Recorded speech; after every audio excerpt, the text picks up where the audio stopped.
Hey everybody, it's Skyler with Utah Seniors Home Search. I am here today with Randy Chipman of Care Patrol and super excited to bring you some good content today.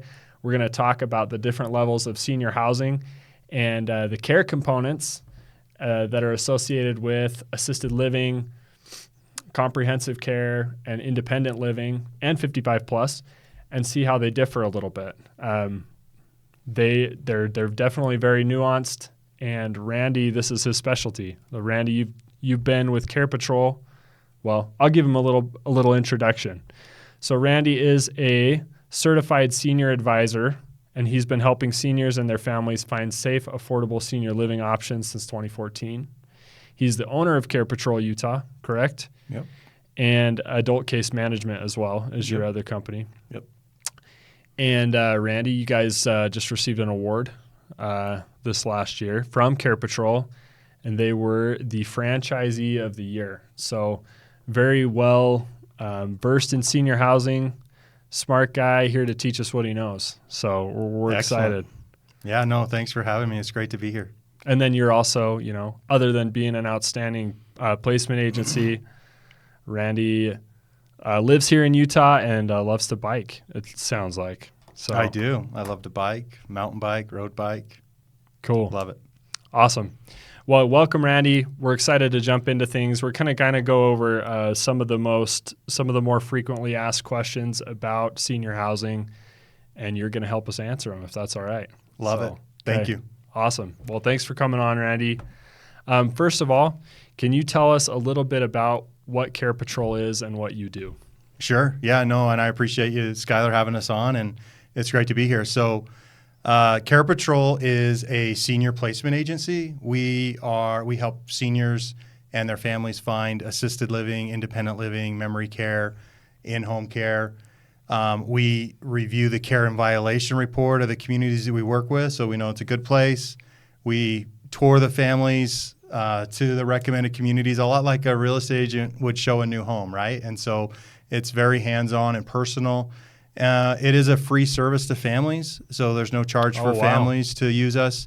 Along the Wasatch Front, there's 200 different assisted livings. We've been to every one of them. We know who they are. We know what they're like. So what we do is really help families navigate that change in their life where they need more care. They either can't stay home, or they're in the hospital, or they're in a nursing home. They can't go back home. Whatever the case may be, we help them figure out that whole process of where to go and what to do and how to pay for it and all of the questions that they have. And most of the time, all of the questions that they don't even know to ask, we help them figure out what those questions are to ask so that they can make an informed and right decision for them. Yeah, awesome.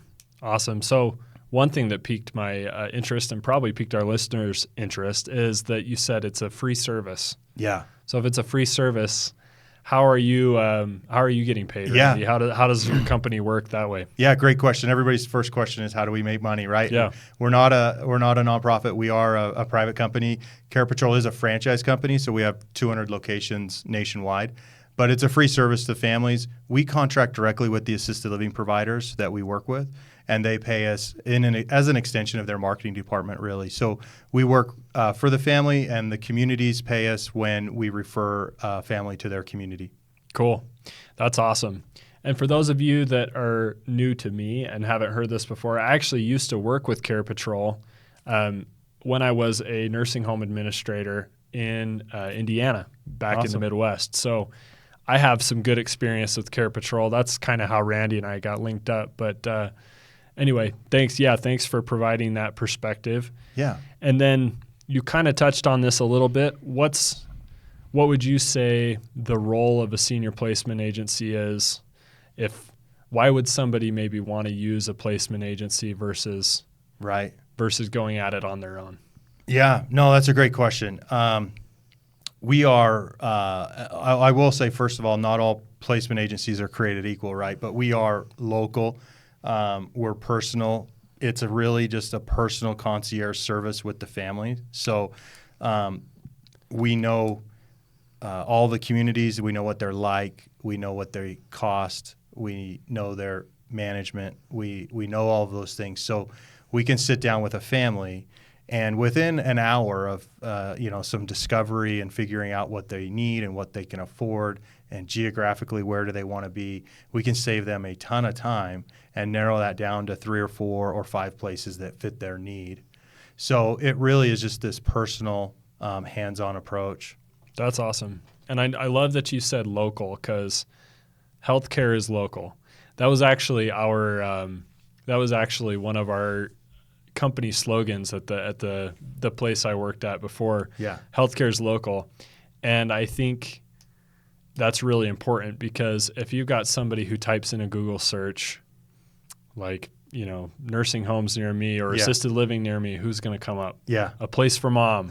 Don't swear at me like that, Skyler. Exactly, right? Yeah, Some of these big national places. Yeah, it's true. It's hard because, I'm sure most people have experience with searching for like insurance online, right? And so you get an insurance quote, and what happens is you go to some website, you put your information in, and you get bombarded with 73 companies that email you an insurance quote or call you with an insurance quote.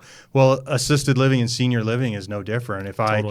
If I search on the internet for assisted living near me, I could be standing in an assisted living, searching for that assisted living, and I might land on a landing page for a national online provider, put my information in there, and get emailed 17 different places that may or may not even meet my criteria, my budget, my care needs.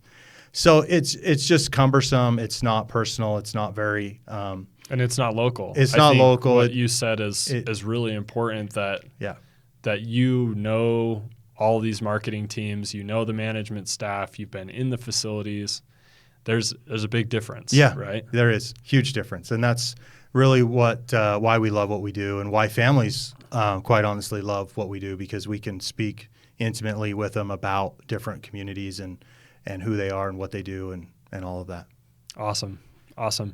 Well, there are a lot of differences in senior housing. Yeah. I work primarily with 55-plus communities, which are active adult communities, where there's less maintenance, no yard maintenance, no stairs. However, typically, not exclusively, but typically in a 55-plus community, there's no healthcare component. Right. People still live on their own. They can bring in home health if they'd like to. Right. You kind of work in a situation where you're finding people housing situations that fit their needs that have more of a care component. Yes. And specifically, we're going to talk about the difference between independent living, assisted living, and long-term care. Yeah. Yeah, exactly. Could you shed some light on the difference there? Yep, exactly. In Utah, and every state's a little bit different. So I know this is on the internet, and you may find somebody in another state that's pulling this up. So I'll catch this in Utah, because that's my area of expertise. There are kind of 4 different levels of care. So you have, and each of them progressively provide more of a care component, and correspondingly are more expensive, right? Totally. So in Utah, kind of a 0 level of care is independent living, right? So this is really a social living situation. You have your private apartment, you have a mini kitchen in there, usually a 1-bedroom or 2-bedroom situation. There is no on-site 24-hour care in independent living. Like you mentioned, you could bring in some home health, some hospice, things like that, but they typically provide the meals. And this is where maybe it gets different from a 55-plus community versus an independent living, where independent living is going to provide some meals, some activities, some transportation. They're going to provide some additional social activities. But there is no care component. It's just independent living. No lawns, no yards, things like that. You can bring your pets in. You can have a dog. You can have a cat, type of thing. So that's kind of level 1 or level 0 maybe of care. Yeah. Level 1 is assisted living. Assisted living ranges in and of itself. So there's huge communities that have 200 apartments. There's smaller communities that have 12 or 15. So they will have CNAs and nursing on site. They'll provide all the meals. They'll provide activities and transportation. But in addition to that, they'll provide medication management, shower assist, bathing assist, incontinent assist, anything that an individual could need. with some limitations. And that's where assisted livings, there are some limitations. If somebody needs too much care, then maybe they don't qualify for assisted living. And that's what kind would of, you say too much care? so too much care might be if somebody was on a feeding tube, or if somebody was completely bed bound, or if somebody Needed too much help with transferring. Yeah, and it's such a sliding scale and a little bit of a moving target, right? Totally. So everybody's situation is so different. So the next step from assisted living, and maybe to answer your question too, is assisted living. Then there's memory care. Memory care is assisted living that's a secure community, right? Sure. So it provides all of the care that an assisted living will provide, but specifically designed for people with dementia or Alzheimer's or Parkinson's that maybe have a risk of exit seeking. So Totally. It's a secure building. They can't leave unaccompanied. They could leave, just not unaccompanied. So in assisted living and memory care, if family wants to pick you up and take you to a family barbecue or family dinner or Christmas dinner or whatever the case may be, they can do that. No problem at all. But memory care typically has a little higher staffing ratio to deal with individuals that have some dementia. The biggest difference between memory care and assisted living, I like to say, is in a memory care, they're much more proactive to providing the care than reactive. So, for example, if somebody's in an assisted living, they might give them a pendant, right? Like the call button that they wear on their wrist or around their neck. And if in assisted living, you're in your apartment and you need help, you could push the button and they'll come and help you. Well, in memory care, most of the residents that are in memory care wouldn't have the cognitive ability to do that. So their care plan in a memory care would be much more proactive. Yep. So they would say, hey, every 2 hours, we're going to just check on Joe over here in room 104, right? Or whatever the case is. They'll have a proactive care plan. So that's what memory care is. And then in addition to beyond memory care, kind of level 4 of care in the state of Utah, or the most care would be a nursing home or skilled nursing facility. It's kind of a interchangeable terminology, skilled nursing facility. This would be for individuals that are maybe completely bedbound. Maybe they are in a situation where they're getting multiple shots in a day or things like that that assisted living couldn't more do. Intense medication management. More skilled, required a skilled nursing. So if somebody can't get out of bed on their own, things like that. And so skilled nursing is much more of a clinical hospital-like environment where assisted living and memory care and independent living are much more of a home-like environment. Yeah. So there's the clinical component of a skilled nursing that feels much more like a hospital type situation. More hospital-like, yeah. I agree with that. And I ran a skilled nursing facility. And so what the hospitals will do a lot of the time is they'll take you from a situation where you've had a significant change in your health condition. You go to the hospital, you'll have a short stay in the hospital where they'll kind of fix stabilize you up, right? Get you back on your feet. Stable, yep. Well, metaphorically speaking, maybe you're not back on your feet. Right. But then they'll send you to post-acute rehab in a skilled nursing facility, right? Yeah. So, and that can be a short-term stay, right? Yep. Or that can be, do you help with people finding short-term stays and the longer-term, maybe comprehensive care stay? Yeah, we can. Yeah, so if somebody just needs like a rehab stay, usually, if somebody falls and breaks their hip, they just needed, some rehab. Yeah. You can do that rehab in a rehab center, rehab/nursing home. Some of them do both, some only do one, some do the other. So rehab is typically short-term, and if they can go home or go to assisted living, will help. If they need to stay long-term, then they transition to their long-term care side or kind of the nursing home side. Yeah. So if you can't tell by now, there are a lot of moving pieces. Yeah. And it's just like you said, some people do only rehab centers, and then they'll send you home. Some are skilled facilities that have comprehensive care, long-term care. Some people will go to rehab, find that they can't go home, and then they'll transfer into the long-term care side of the facility, right? Yep.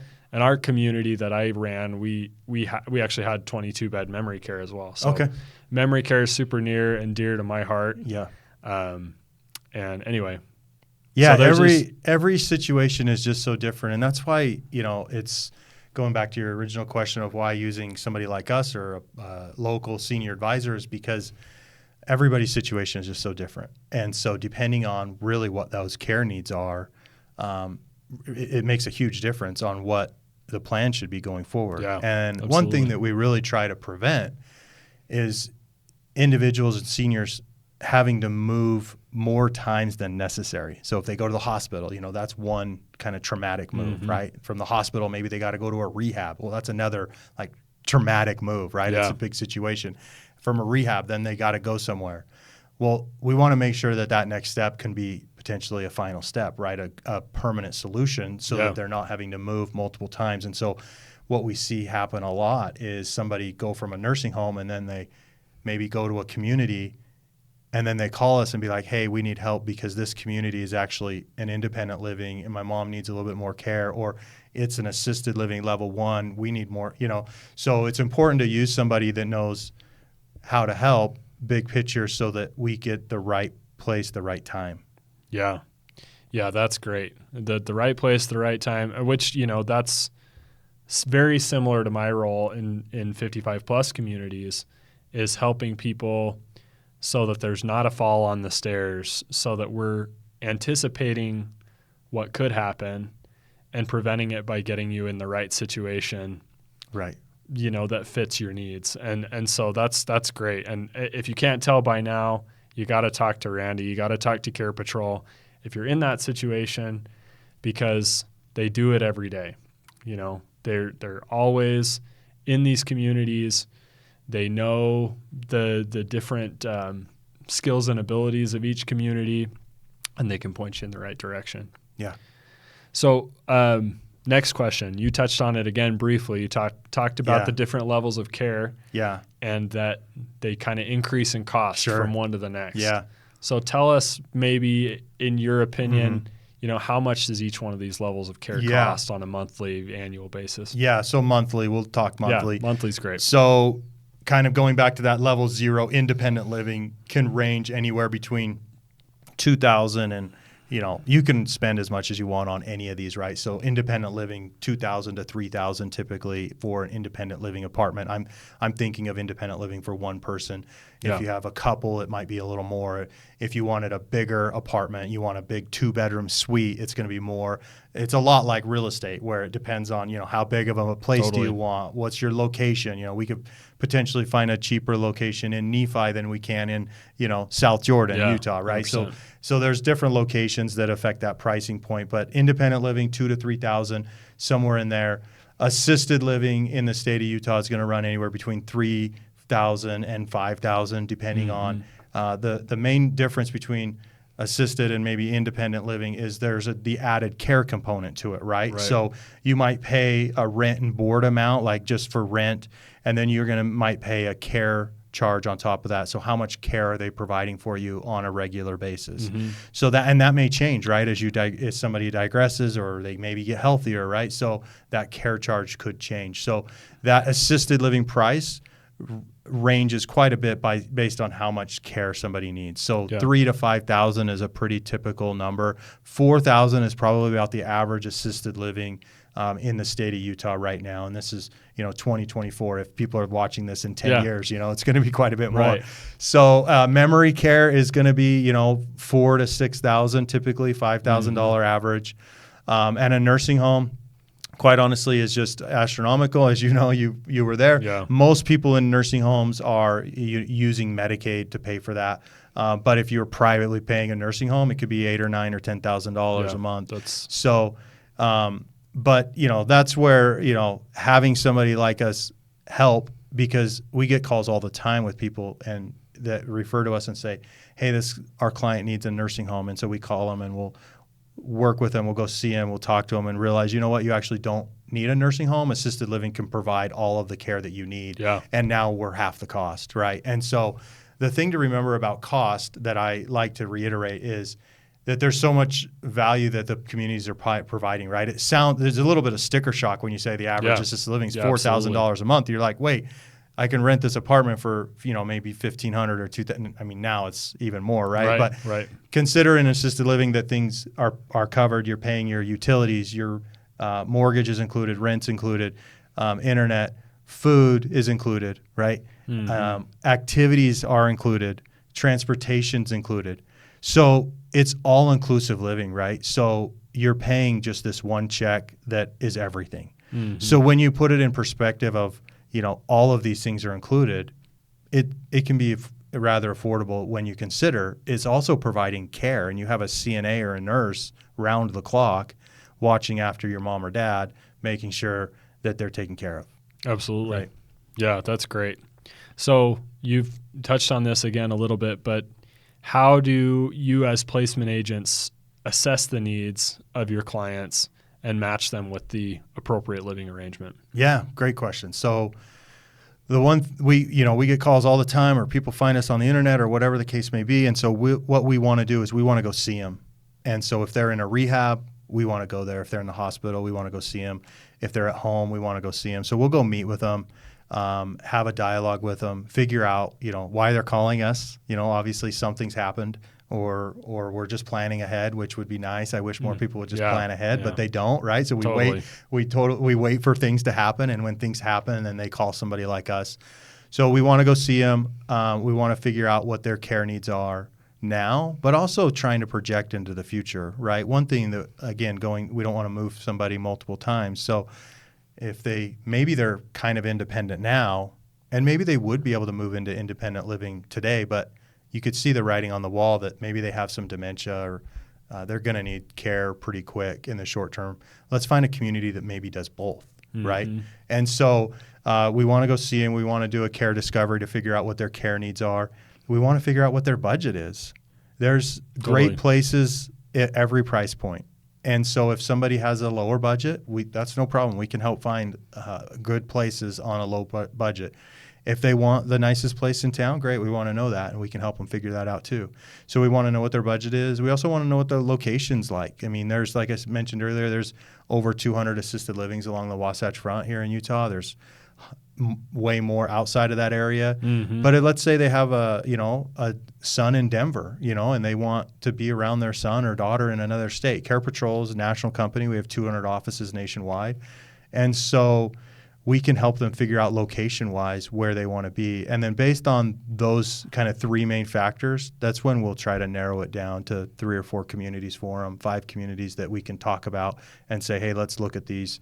But that's how we figure out what the best options are for them. We just want to go see them. We want to ask them their questions, help educate them on the different levels of care that I just mentioned, and all of the things that go into senior living. What's their insurance is like? Are they a veteran? Because there are VA benefits that can help pay for some of this care. Are they a widow of a veteran? Sometimes people don't think of that because they're like, our dad died 5 years ago, but our mom's needing care now, but our dad was a veteran. There's VA benefits for a spouse. So those are all the questions we'll try to figure out, and based on all of that, we'll try to make the right recommendations for them. Yeah, great. So with 200 different places along the Wasatch Front, how do you stay up to date on what's available and the quality of each place? Because that changes. It does change. I know that definitely firsthand. Walked into a 1-star community, and we did everything we could to really boost our quality. So as those things ebb and flow with management changes and occupancy changes, how do you stay up to date? Yeah, it's great. And with Care Patrol here in Utah, we have a fantastic team. It's not just me. I have 5 or 6 individuals that help us. So we cover the whole area. We have local people in each area. So if you're up in Davis-Weber County, we have individuals up there. We're in Salt Lake. So we are in these buildings all of the time. We talk to them. They know us. We know them. So the biggest way that we stay on top of them is we're in them. And so whether that's with a family or whether that's following up on a family that moved in there, a few months ago, whatever the case may be. So we just stay on top of them by being in them, talking to them. We know them. They know us. When they have updates and changes, they'll call us and reach out to us and say, hey, we've made these changes. And that's the biggest way we stay on top of it. Great. So it's a partnership. With these communities. Yep. We work with them. They work with us, and they use us to help, bring people to their community. So they make sure we have the right updated information and all of that. Cool. No, that's great. So can you provide examples maybe of how an example of how you've helped a senior and their family navigate the decision-making process recently? Yeah, I mean, I'll give you our family I worked with this week, and their dad ended up in a hospital here in Provo, Utah Valley Hospital. And their son worked with a lady that we helped the lady's parents move into assisted living 6 months ago. So, the guy's at work and he mentioned something to his colleague that, oh, my mom ended up in the hospital. And the lady says, here, call Care Patrol. So he calls us on Monday, and we go see him on Monday. And because his dad was in the hospital, it needed to be pretty quick, and hospitals are pretty anxious to discharge clients. And so we meet on Monday. We go look at a couple places with him and his mom. And the guy had dementia, so it was just one of those situations where his wife had been a caretaker, bless her heart, and done an amazing job for 10 years.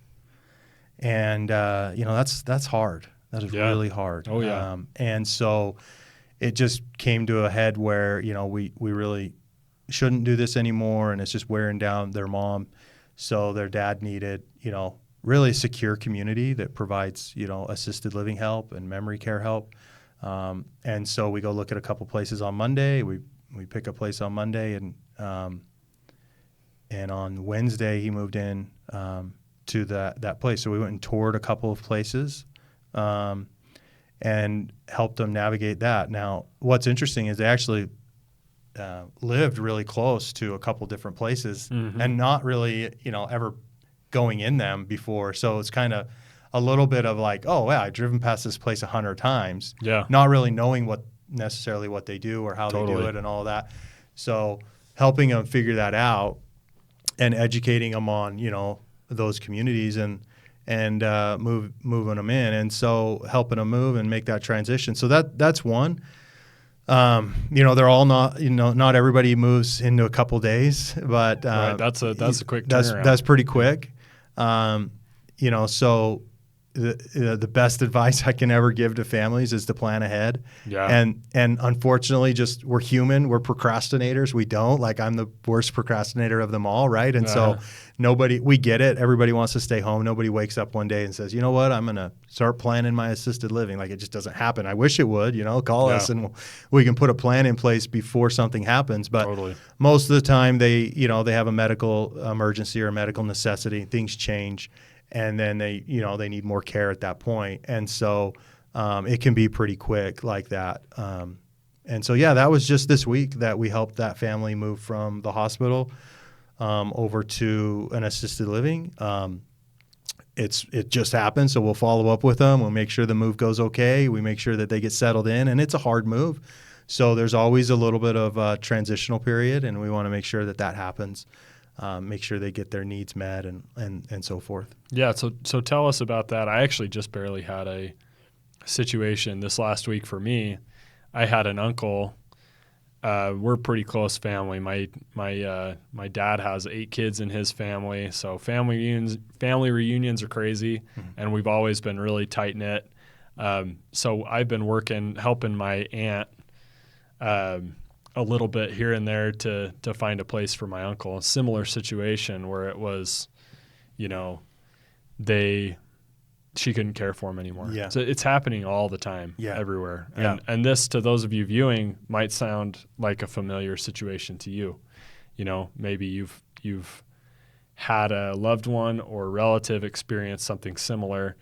And I just really appreciate that there's people like Randy around to help.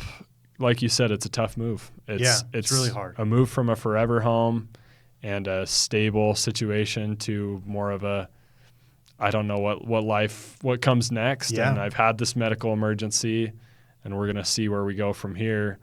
And so just having that level of understanding and compassion in your corner when you're making those changes is huge. Yeah, it's really hard, especially when in this situation specifically where you have a husband and wife situation where the wife's really healthy.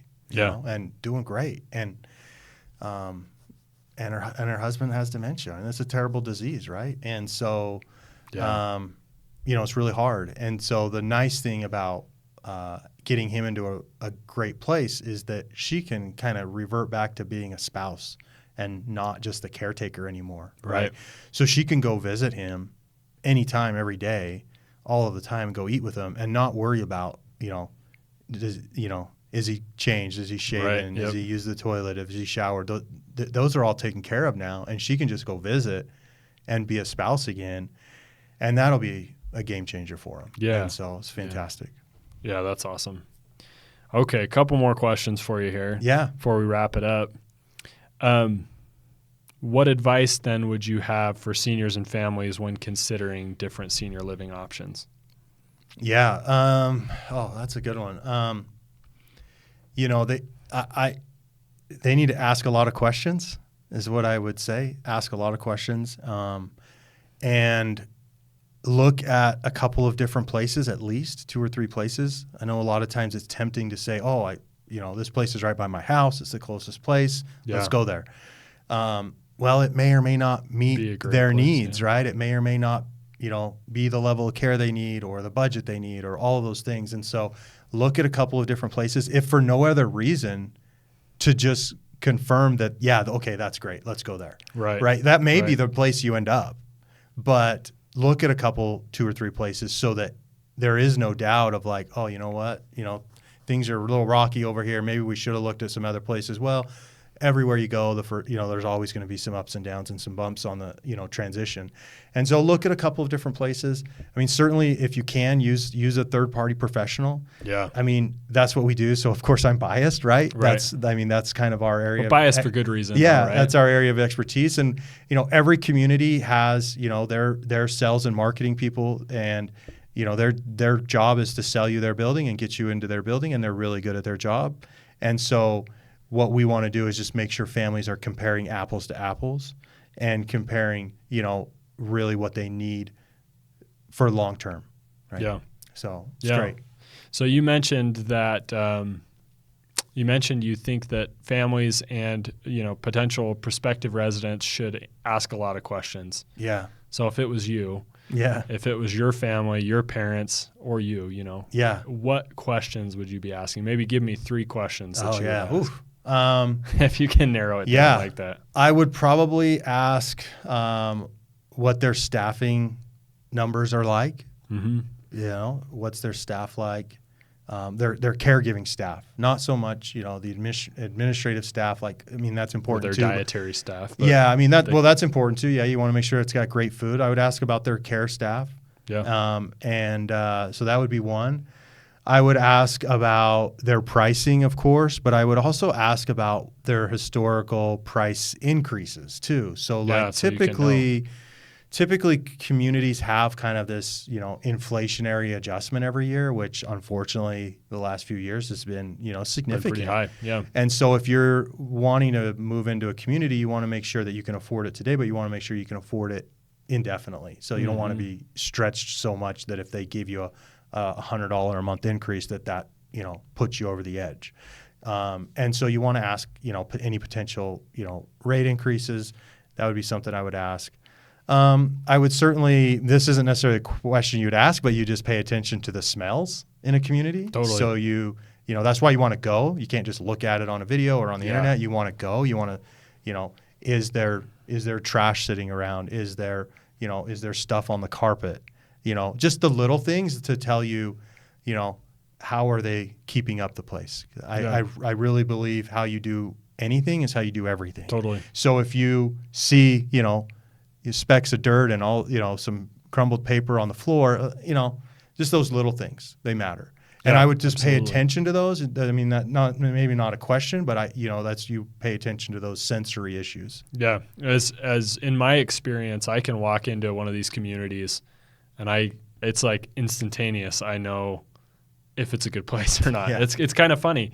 You can the sights, the smells, the sensory things give you a really good indicator of how well the residents are being cared for. Yeah, and the other big thing too that just is impossible to quantify, but it's real, is how do you feel when you walk in? Did you walk in and did you feel like your mom or dad would be comfortable here? It could be the best place on the planet. And I've shown people the nicest place. And we walk out and I say, what do you think? And tell me about it. And they're like, oh, my parents would be so uncomfortable there. It's too nice. Yeah. And to me, I'm like, at first, I'm like, oh, how could something, but it's true, right? How do you feel? Are you comfortable there? So not everybody wants the Taj Mahal, right? And so there's just a level of feeling when you walk in. And so pay attention to that as you're looking at a couple of different options. Okay, well, that's great. I think, honestly, that kind of wraps up my questions for today, Randy. I really appreciate your time, and I feel like you've given us so many good, valuable nuggets for those that are looking into a situation like this, for those that have these needs. I hope you find this video. I hope you find these resources, and that's what Randy and I are out here doing, trying to provide these resources so people can find them, because there is kind of a shortage of resources, and maybe as you've been searching, you've noticed that you're looking online and maybe everybody's calling you, but they're not calling you with relevant information. Well, here's your relevant information right here. Work with Care Patrol, give me a call, and I can point you in the right direction. And I think the thing that probably sets us apart is we're super passionate about seniors. We're super passionate about them being in the right living and care situations, and extending the retirement years, and also enriching and enhancing extending the quality of life as well. So absolutely. Yep. Appreciate it, Skyler. Thanks so much for having me. We really appreciate it. All right. Thanks, Randy. And then last I guess little plug here is if you or someone you care about is looking for a 55 plus community, or they're looking for independent assisted living, I'm going to put my contact information up on the screen right here. Give Randy a call. I'm going to put Randy's contact information in the video description. And then please, like, comment, subscribe, share this content with a friend who could use it, who could use the help. That helps us to help more people, and people you love and care about, or whether it's somebody else who benefits secondhand from you sharing that content. So yeah, that's my spiel there. Again, thanks, Randy, for coming. My pleasure. Thanks for watching the video, and we'll catch you guys on the next one.